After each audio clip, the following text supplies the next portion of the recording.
You are listening to the Faces for the Future podcast, a podcast dedicated to exploring the stories of young creatives. My name is Jacob Deere. I'm a documentary photographer, publisher, and visual artist, and I'm going to be sitting down with creators to listen to their inspiration, interests, and process, hearing the lessons they have learned and how they broke out of the mold.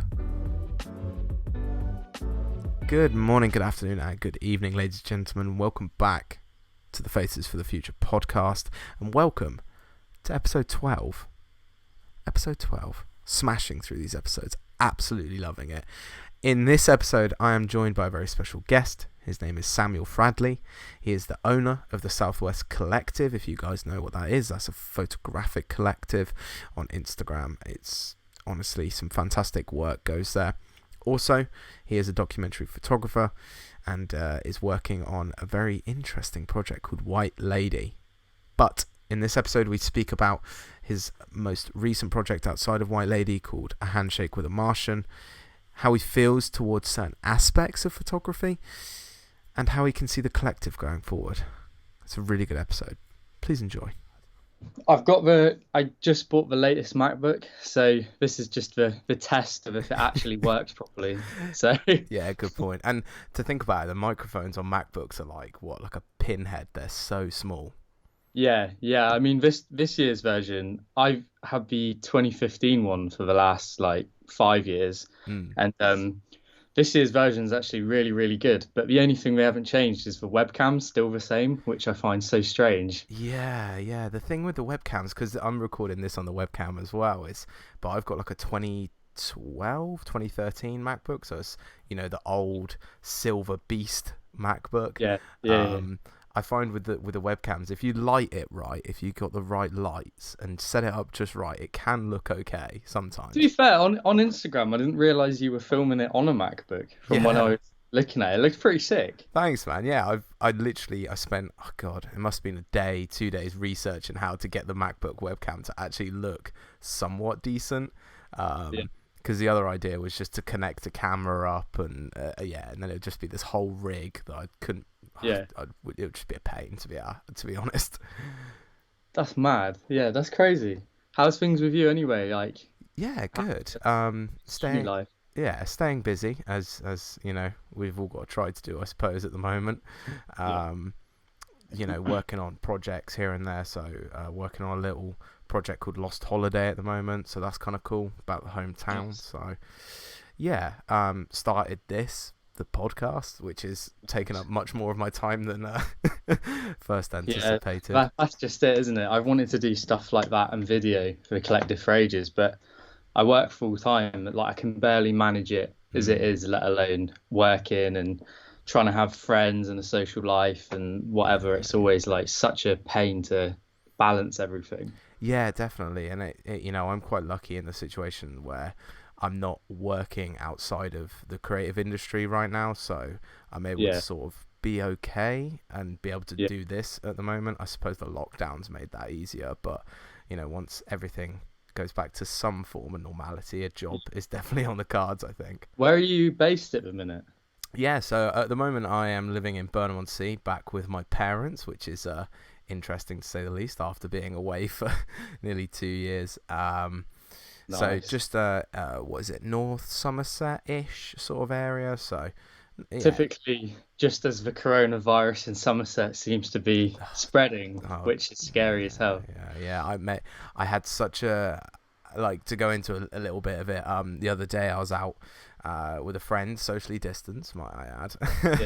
And I was reading articles about how the R rating has gone up here in Somerset, double. And in cases are doubling by the day, and I just fully had a complete meltdown, and I just was like, I can't be outside right now. So it was a bit weird. Because loads of people have travelled down to the beach. They have all had this fuck it attitude, what do you call it, sort of middle-aged British arrogance. Definitely. Thinking they're all sound.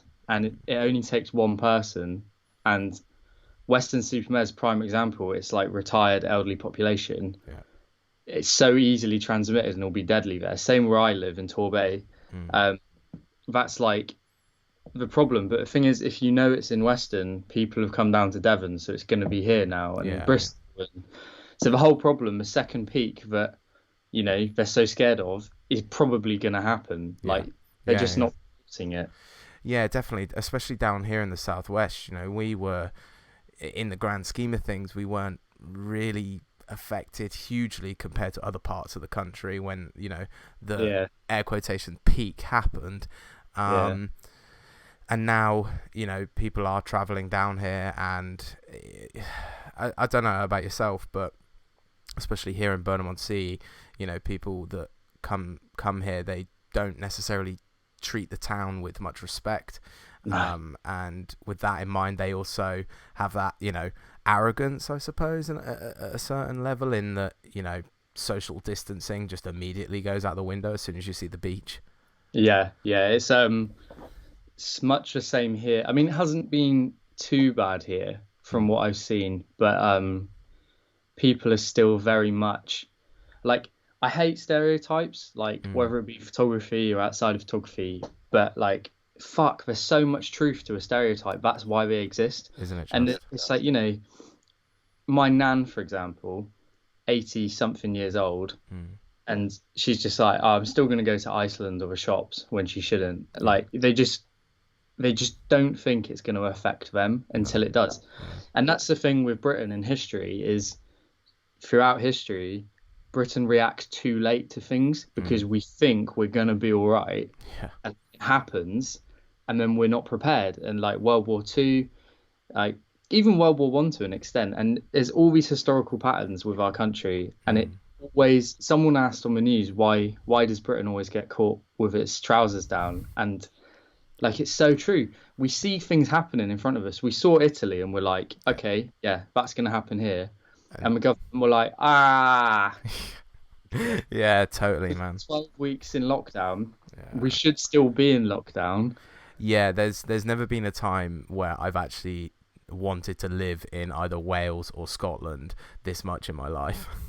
Oh yeah, it's like insane. And it's just like, how can Wales and Scotland be different? Like, it's just, oh my God. The thing with it is, I was on the seafront yesterday morning because I try and make the most of the environment that I'm in, but try not to do it during the busy time. So I go out very early in the morning or later in the evening, and where we are in Burnham, we can actually see Newport and Cardiff. We can see Wales, and I was stood there looking at it. I was like, it's crazy to think that over there they still can't leave their homes, but here I can go wherever I want in the country, pretty much. If I can make it home in a day. It's like, how are we controlling this pandemic? It still is a problem. Well, the worst thing about it is the UK as a whole. This is demonstrating that England, Scotland and Wales are very much drifting apart, like Scotland, and the effects that has on everything from like art to, politics to even like these little small sort of, I don't know how to, populist groups popping up everywhere. It's very scary, like what's happening right now. And sorry to cut you off. I just wanted to say, I think that all sort of, not to go too deep, I think that really started with, Brexit and this massive divide. God. And we won't go down that route, but. Oh man, literally, you know what? How many miles away do you live from me? Oof, it's probably less than 100, I would have thought.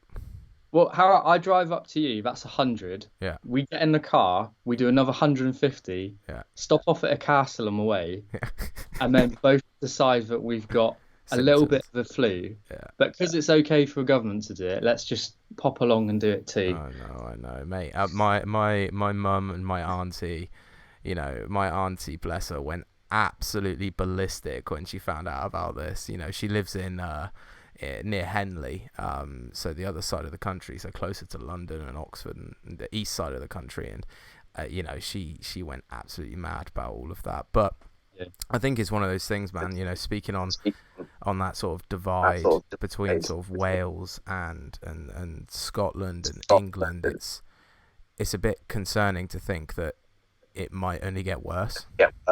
Yeah. It's See, I genuinely think if we had a female prime minister, I I truly believe this would be handled better because Yeah. what I see happening in government is you've got all these sort of stereotypical white politicians from the same background, and you can almost see that amongst themselves, like dictatorships before and blah blah blah, they're all fighting for power individually, and you can tell that Gove, Cummings, Dominic Raab, all of them are there trying to get their own gain from all this, which inevitably one day might lead one of them to be leader of a Conservative Party or Prime Minister. In fact, one of that group probably will be Prime Minister. Yeah. Whereas women, like the women politicians, speak so much sense in Parliament, but they never ever progress past a point. And I really liked Theresa May. I thought she did some good and bad things, but I felt her decision making in government in terms of like when something serious happened was far more considered than Boris just trying to go at it with like a sort of arrogance and rashness to it, if that makes sense.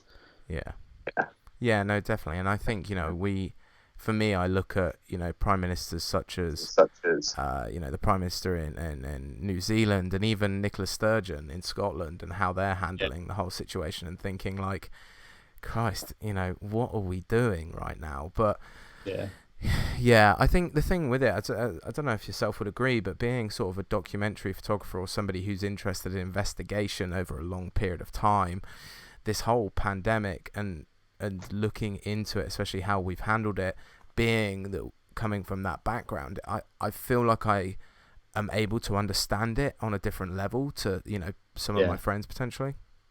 I think I had this conversation with someone last week about my own work. So my thoughts on photography are very different to a lot of people's. I'm very critical of it, but I don't discuss it with other people because I run an organization that promotes photography. I don't want to be the guy who shits on people.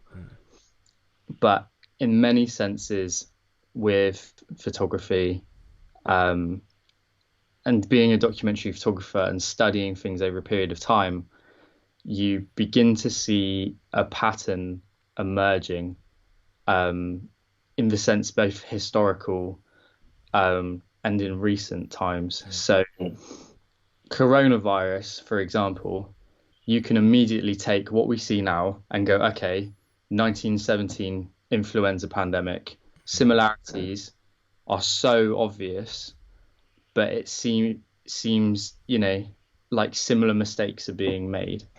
But you're totally right. Like studying it in depth, I take a photograph of something that looks quite dark and I really, really feel quite depressed about it. Definitely. That relationship with the work and with the photographs.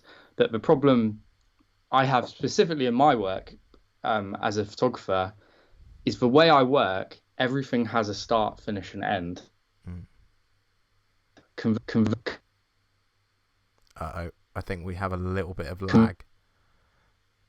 There might be a bit of a problem with the connection. Hopefully we can make it through this.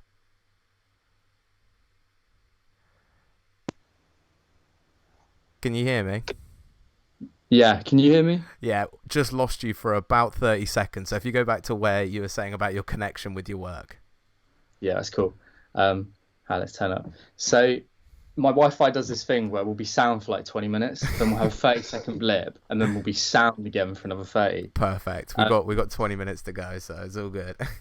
Oh, that's all good. I didn't even realise you were filming yet, so I was just chilling. We've been rolling since I pressed call. Oh, nice. So yeah, my relationship with photography is, I feel very, very kind of close to my work, which is in a sense good and bad during a crisis.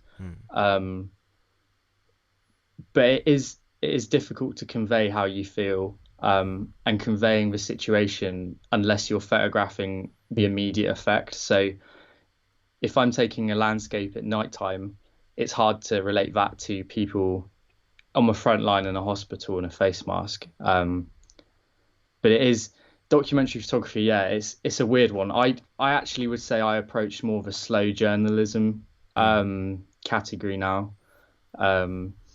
Everything for me has a meaning, a start, middle, end. Yeah. Oh, I think we've lost connection again. Oh, you're back? I think you blipped again. Hello? We're Hey, cool. I think you blipped again. Oh my God. No problem at all, man. So, yeah, no, I think it's interesting you're saying how you're sort of transitioning into sort of slow journalism. You know, Rob Hornstra, that kind of work is something that, you know, I've looked into over, you know, my studying. I think for me, yeah, connection with the work, especially emotional connection, is really important to my projects. Whatever it is that I'm making, I'm not sure if yourself would agree, but I really struggle to go out and just make images to make images. I have to sort of have some potential reason to take the camera with me to create or capture, and it can be a bit frustrating actually, because you know you go somewhere for the day, and you know I go on little road trips, obviously pre-pandemic. Well, actually, Dominic.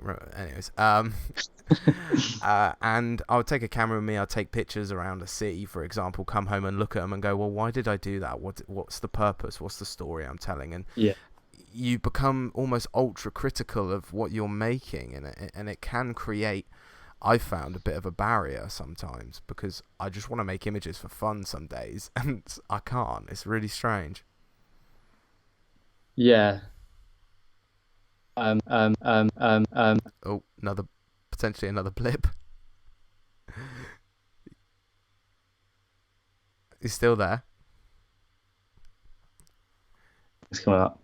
You're back? Yeah, I think it's actually my MacBook. It's coming up with weird Really? audio and video settings. Yeah. That's Which strange. is really, Maybe it's really... I'm not sure, because Skype is a bit of an older you know, video format. I was saying this to another guest a while ago. She was like, how come you're using Skype? I was like, because it's just the OG. It was the one that I sort of went to. But yeah, maybe it might be because of that. Oh, sounds like we've got a techno rave going on. Still there? My mic actually stopped working. Bear with. That's amazing. Can you? I can hear you now. Yeah. What is that? Yeah, that's a weird one. Like I said, Skype isn't something I've used in about 10 years. So I was trying to reset my password and whatever. But going to what you said, I actually can't take my camera out unless I have a meaning, really. I find it very difficult to shoot pictures for the sake of shooting pictures. Yeah, no, I totally get what you mean, man. In that, it's kind of why I started Lost Holiday, like this project about the loss of tourism here in Burnham due to, you know, the pandemic, is because I was walking with my camera so frequently and noticing the isolation of like not having the tourism, especially on the hot sunny days like today. Obviously it's a bit different now. When I started the project, it was the stay at home message. But yeah, so that's kind of where it started. So yeah, having a meaning or a reason to shoot is something that I sometimes really need. Yeah, I live in Torbay, which is a tourist resort as well. And the lockdown was really weird. Like no one around on a bank holiday, 20-degree sun. And as a photographer, I found it interesting, but still avoiding the cliche pictures was like near enough impossible. Still, there's the pier and the harbour and the chip shops and all that, and it was just like, you know. And I found this period interesting as well, running the Selfless Collective, because I was getting tagged in lots of sort of random images of things that people have been making in isolation. And it was like the FaceTime portraits I saw originally. I was like, what a great idea. And then everyone started doing it, and it killed it for me immediately. Like, really, like, there's some really great stuff being made. And then at the same time, there's still this weird art side, which is amazing, that I just love. Mm. So yeah, it's difficult. And being a photographer right now, all the creative people who have lost work, commissions, jobs, like, I wish my collective was bigger so I could help people. Definitely. The effect as the virus has had on everyone, businesses, is horrifying. Worst economic thing since the Great Depression. And we've lived through two and missed one just before the 90s when we were born. Like, come on. Like, tell me capitalism is working. Like, what? It's so weird. It is, man. It's so, and yeah, I think the thing with like the lockdown is, from definitely from a photography standpoint, seeing that sort of cliche imagery, it can be quite hard not to take it sometimes, I suppose, especially because when you've lived in that place for so long. I've been here, 18 years or so. It's quite strange, but to limit yourself and not do that and try and think about the subject matter creatively, which we should do as creatives, is part of the battle. And I think, for yourself, like the work that I've seen yourself make, it's definitely got a creative interest in the subject matter, like a handshake with a Martian. I would never have thought to photograph, people interested in UFOs, especially in the UK. I mean, that whole project culminated from the third year of university. So final major project came around, and it was like, do I do something that's just standard, or do I do something that's different? Because I wanted to get noticed. And I kind of had some names in a hat, like themes, and UFO came out of it. I don't know how, it just did, which led to that project. But what a handshake taught me was, I went into that project as a documentary photographer, and I say I'd left that project as a fine art photographer with documentary influence. My ongoing project, White Lady, which is working with a group of ghost hunters, very similar notions, but it's all at nighttime. So it's documentary in the nature of, we're investigating something, but the actual execution of photographs actually venture more into the fine art realm now. And I tell you why I feel that. It's because I don't shoot medium format. Okay. Style of portraiture that seems to constantly start being associated with documentary. And I feel very pissed off and angry at the photography industry.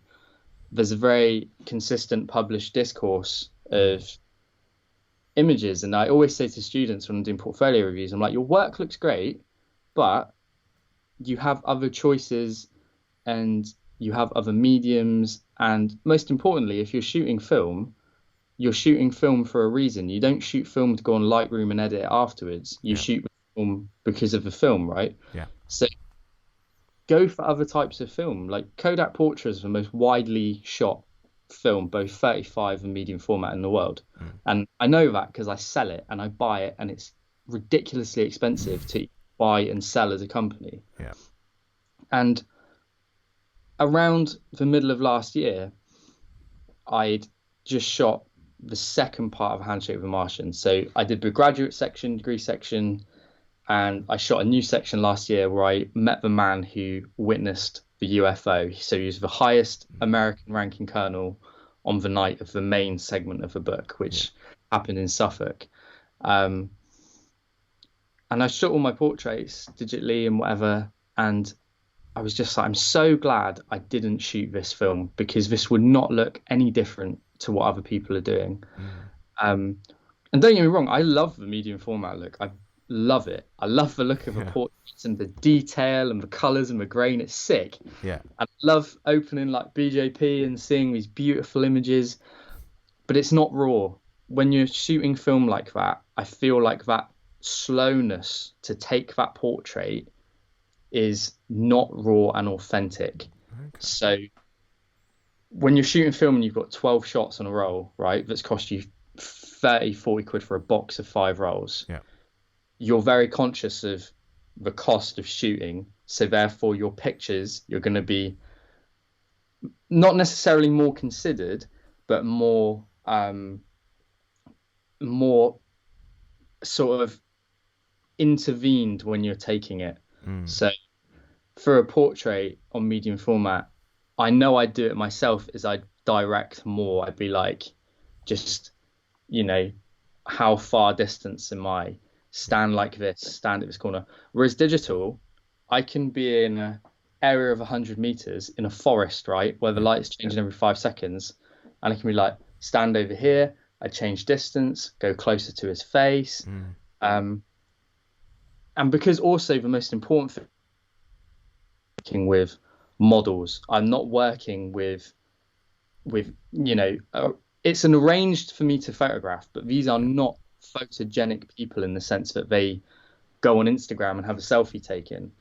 My images are of real people in a real situation about a real theme, and the only intervention I have with my portraits is where I choose to photograph them on the location.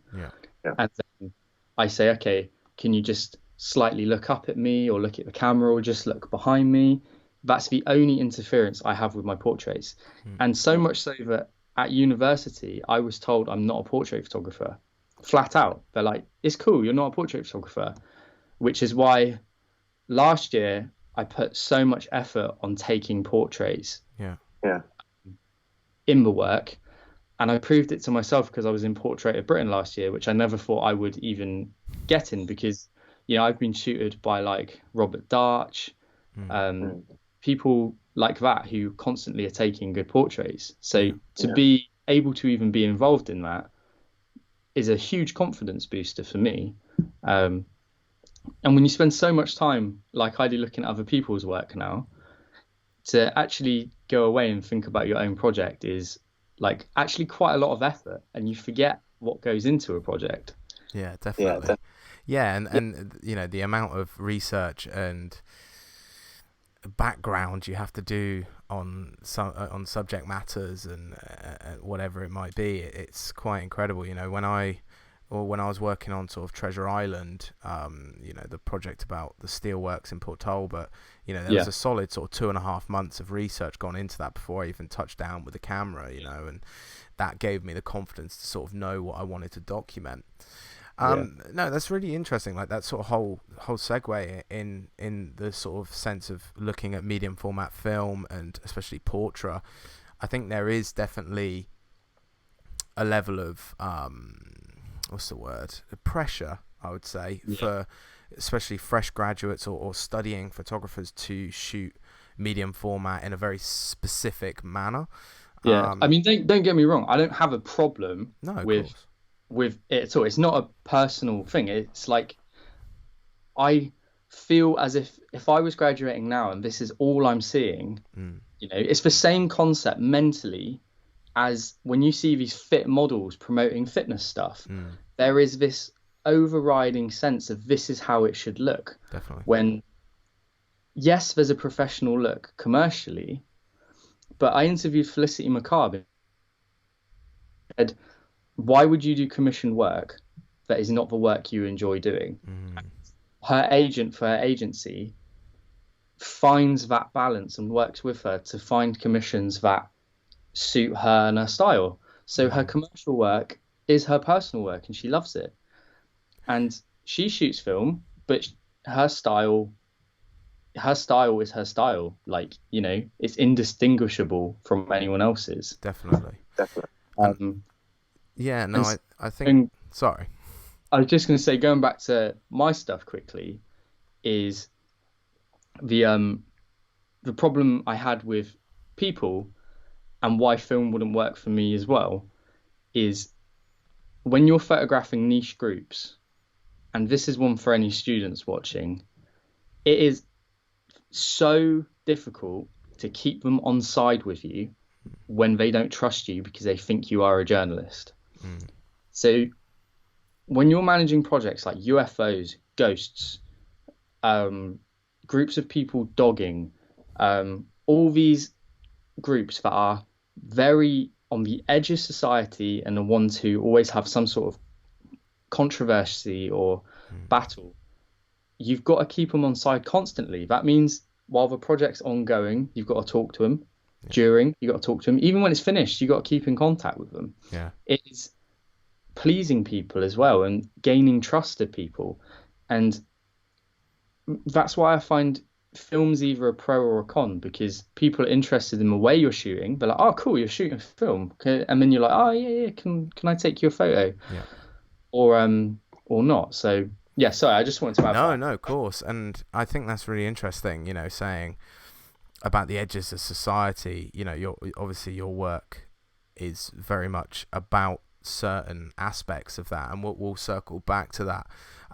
But for me, I sort of, when I was shooting Treasure Island, I fell into this niche of shooting Portra 400 or Portra 120, whatever, 35mm, and shooting it in a very specific manner.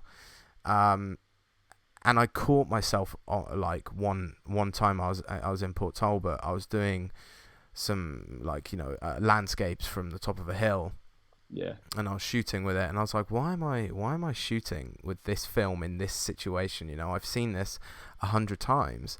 So Yeah. I sort of talked myself into playing with the film much more, rather than setting it to 400 or 200 in the camera, knowing it's going to perform well at that, and trying to really push and pull and play with what this film is actually capable of. Because by that time I'd shot probably 3/4 of the project on that film, and changing when I was coming very close to what I felt would have been near the end of the project might have messed up the ending that was in my head. But yeah, I definitely think that there's always going to be this constant back and forth in photography, between, especially documentary and fine art sort of basis of photography, of film, digital, portrait, Fuji, like whatever.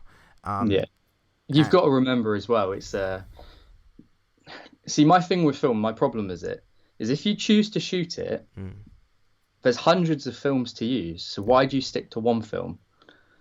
And that's what I don't understand. But when I said how I felt, someone made a very good counter argument, I suppose, to me. They said, it doesn't actually matter on the film, because each person's project's their own individual project, therefore it's unique, which is totally true. But you can't avoid the look of it. No. And I feel like I call it the Alex Soph, because that's the style that, he said it himself in his talk he did at Martin Parr. He's somehow been the catalyst for a style. The photo of that guy holding the plane. The image, do you know what I mean? That is exactly what I think of. Yeah, definitely. But it's great that there is this professional look to photography, and I think the look of the portrait looks great. The process of shooting film to get it looking that good is an incredible skill. Definitely. And people underappreciate the difficulty of shooting film, specifically, to the standard we see, like Alex Soph, or, there's some students at the minute. There's a girl called Eva Watkins, who I know. She's shooting film to an incredibly professional look, and I feel it does look better than digital. Yeah. But I don't know why that opinion happens. Maybe it's just because it's what I see all the time. Maybe it's that emotional connection that you were saying, how you have it with your work. You might have a level of an emotional connection with the film, and not to sort of go down this sort of emotional avenue. But we're similar age, if I'm correct, and when I first started photography, film was still regularly available, and a lot of people were shooting film even when I was young. So there's this level of nostalgia that we may have a connection to, whereas a younger individual, maybe a fresh student, may not have that level of connection with it. And I think looking at sort of inspiration, especially you were saying about the man holding the plane, the Alex Soph image, which is iconic. Most sort of photographers, it's an amazing image, definitely. And I think, there in photography, there's a very fine line between inspiration and imitation, and it's finding that where you fit and where your niche is. And I think a lot of us are still searching for that in some aspect. But this is it, dude. You know, I finished uni and started a company, right? Mm. I didn't have a clue what I was doing, and I didn't have a clue who I was as a photographer, and I was broke, right? Yeah. And this whole imitation between copying and your own style is very true. And film and digital, Mm. choosing what's right for you. Um, I see film as being the process of making an image slowly. So, you know, you load the film, you wind it, Mm. you shoot it, you look either through the medium format or 35mm, you know, and when you get that outcome right, the process of photography, you appreciate Mm. technology to do that. It's incredible when you think about it. Whereas digital is like snap, snap, snap, snap, snap. And Definitely. I like to slow down with digital and use a tripod. Yeah. Um, but you're right, the imitation is perhaps something that students need to be talked about in uni before they graduate. Mm. Same with mental health, how you're going to feel when you graduate, you know. Yeah.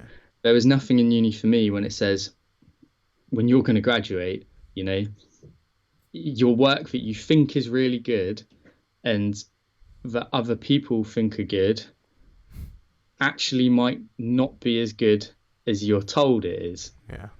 And I fell into that trap a lot because I got featured quite a lot with Handshake. And then suddenly, when it's not a complete project and there's holes in it, Yeah. real photographers, is in like, you know, publishers, uh, bigger organizations, Mm. they will tear a hole in it. And sometimes people will be really critical and you'll take that knockback because you haven't had it at uni Yeah. and you'll feel shit. And I have students all the time lacking confidence. And I'm like, why are you lacking confidence? And it's the same old story. One fairly well-known photographer's gone in, done a talk, looked at their work, and has critiqued the work in such a way that they are upset and hurt by it because they've either been told the work's good or they think the work is good. Mm. Finding this really weird balance in photography. Yeah. See, my theory of photography is we're doing it now to leave something behind. So everything we create will be like an archive in the future, right? And that's your legacy that you leave behind, the world through your eyes. So I don't know where I'm going with that. I don't know if that relates to your original question, No, but I was going to say. going like on these deep tangents because some people, I've done some conversations before and it's like, so what preset do you use on Lightroom? Yeah, it's like, come on, give me something deeper than that. No, Yeah. totally, man. I think, going full circle back to what you're saying about the emotional connection, when you're especially young, going through uni, 18, 19, 20, obviously undergrad, you have probably a fair emotional connection with the work that you're making during that time. So when somebody does come in and critique it, they may be just giving you very clear and clean and concise critique and trying to improve your work. But because you're emotionally attached to it, which I think a lot of us photographers, especially working in similar genres, it feels like a personal attack. When I've done guest lectures and tried to sort of work with students, you want to be very sort of upfront and honest, but you understand being in their position and how you felt at that time. So going from a teaching standpoint, it's another fine balancing act. But I think especially now starting Coverless with Mike and yourself starting sort of the Southwest Collective, it's a different perspective again. It's a different way of looking at work. Yeah. When you're in the position to be the one critiquing, I think very carefully about how I was critiqued, what worked for me and what didn't. Definitely. I'm a big believer in being realistic to the situation. So not having super arrogance when you finish uni, and confidence is good, but arrogance isn't. Yeah. And being realistic, I worked part-time in CEX, the secondhand game store that has a reputation for smelling like BO. Well, that's all true. I worked part-time trying to figure out how to run a company at 21, 22, that I was awarded through a Santander bursary. I didn't know what I was doing, and only the last 6 months do I know what I am doing. Like, do I know this is what I want it to be, this is what we're about, and this is what I want to be.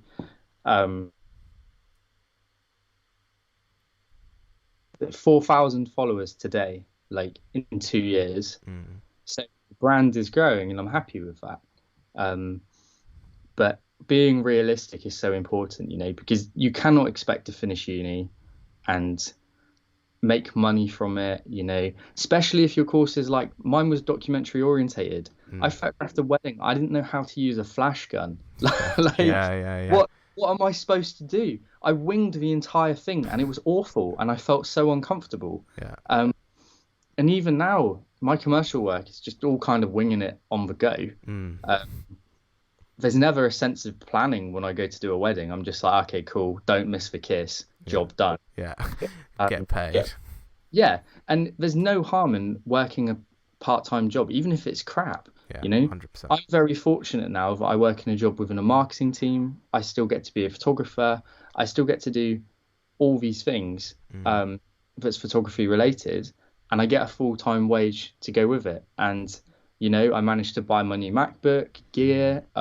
Me and my girlfriend are moving out in September. Congratulations. Things, thank you. All these things I could not do if I was still every month like, when am I next getting paid for being a photographer?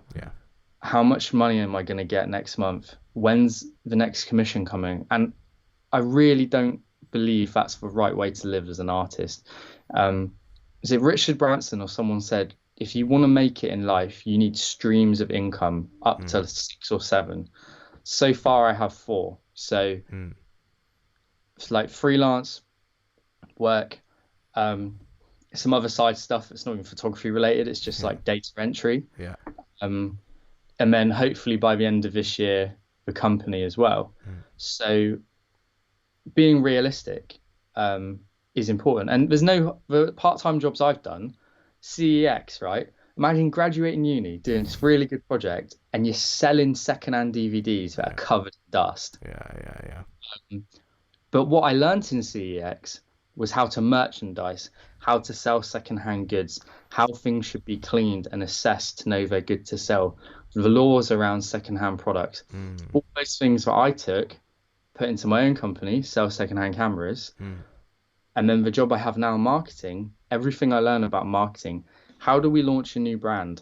How do we launch a new range of products? How does our email marketing work? I take what I learn, put it into the company, and by doing that, it reciprocated in terms of like newsletter audience rose from 20 to like 200 in like 2 weeks. That's crazy. Come together, all these life experiences, and they make you a better photographer. It's not just about how you edit or how you shoot. It's about knowledge and education. And when you create those stories and projects, that's what gets left behind. That's your legacy, like I was saying earlier. And that emotional connection to me is everything I'm learning goes into my work. So, 3 or 4 weeks ago, I was out with no tripod shooting on like ISO 6400, right? Looking at it on Lightroom, and I'm like, oh man, it's so noisy. And it's just a photo of a sea. And I'm like, actually, why does it matter? Who cares? Like, I'm not printing it on a billboard, and you can still see the image. It just looks grainy. Like, what's the problem? Yeah, definitely. So it's just how things are drilled into you, and how you're taught. Yeah, 100%. I think, that's a really interesting thing you're saying, in that, life lessons, they're so important, and they can come from any avenue. They don't have to be down this one-way path that one might have in their head to be a creative, whether that's photographer, filmmaker, or whatever your chosen subject or chosen area of work is. You can pull inspiration from everything, and and that can feed back into whether it's the work or the way that you are as a human being. We're not talking about growth as a photographer. We're talking about growth as a person, and this is where your art comes from. It comes from you. God, we're going down an avenue there. We'll stick it. Just Oh, leave it's it there. beautiful though. It's great. It is, man. I honestly feel A like lot of photographers avoid this type of conversation, and I don't know why. There's a yeah, lot more to just taking a picture, you know? definitely. And I think I'm and I'll say it. I think the education system in some universities and below, so colleges and A levels, with regards to creative art, hasn't. It's getting better, but hasn't been teaching potentially in the correct manner. It's been very, who are you as an Stifle. artist, blah blah blah blah blah blah. Whereas in Yeah, reality, it should be, what do you connect with? Like, what is it you're yeah, interested with outside of taking this camera out, out to the beach? Like, what is it you connect with, and yeah, bringing that emotional attachment, and not even just attachment, that personality that is into yeah. your work is. It's interesting. You said that because at college, so I did sixth form. Mm, That was like, your bit of paper was like photograph abstract imagery, right? yeah. Hit college, and it was like, why are you making this? And I was like, what do you mean? And they're like, Mm, why are you taking these photos?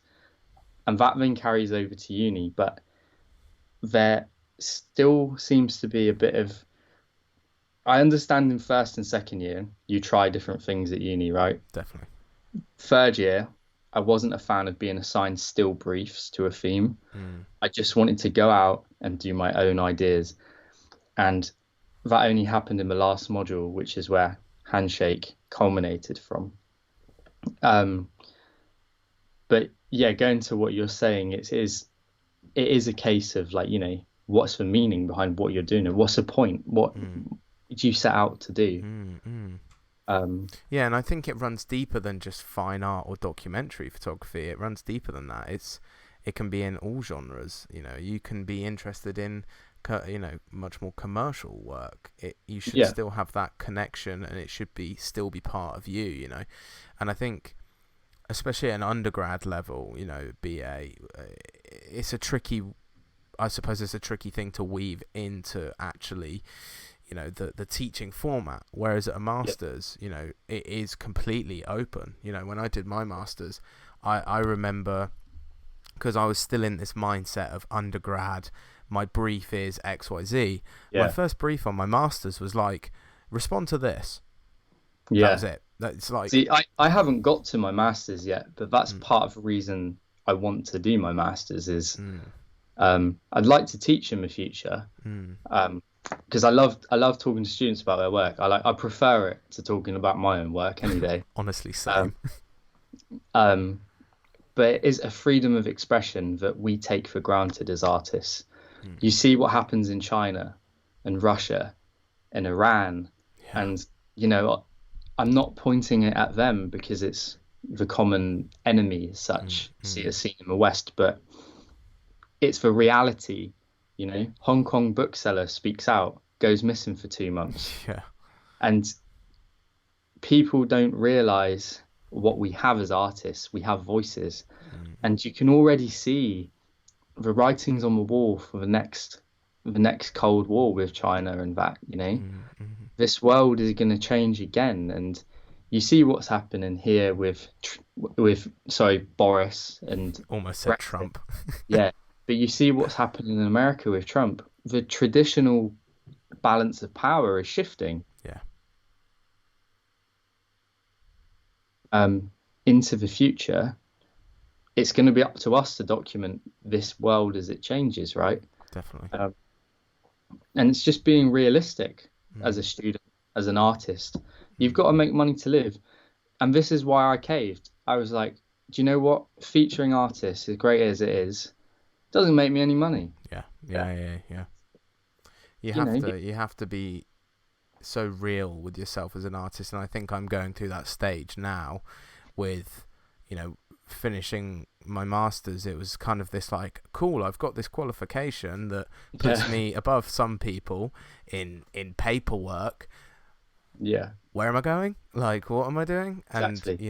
it's a case of like, cool, I'm 25, so I'm still fairly young. I don't feel it, but I am. Yeah, So let's make the most of this. Where am I going? What am I doing? And I think being a realist is immensely important. And I think it's probably a good way to segue into sort of finishing up the podcast. So with regards to yourself, where can people sort of who are watching and listening to this podcast on Instagram or Spotify, where can they sort of find you? So you can find me through Southwest Collective.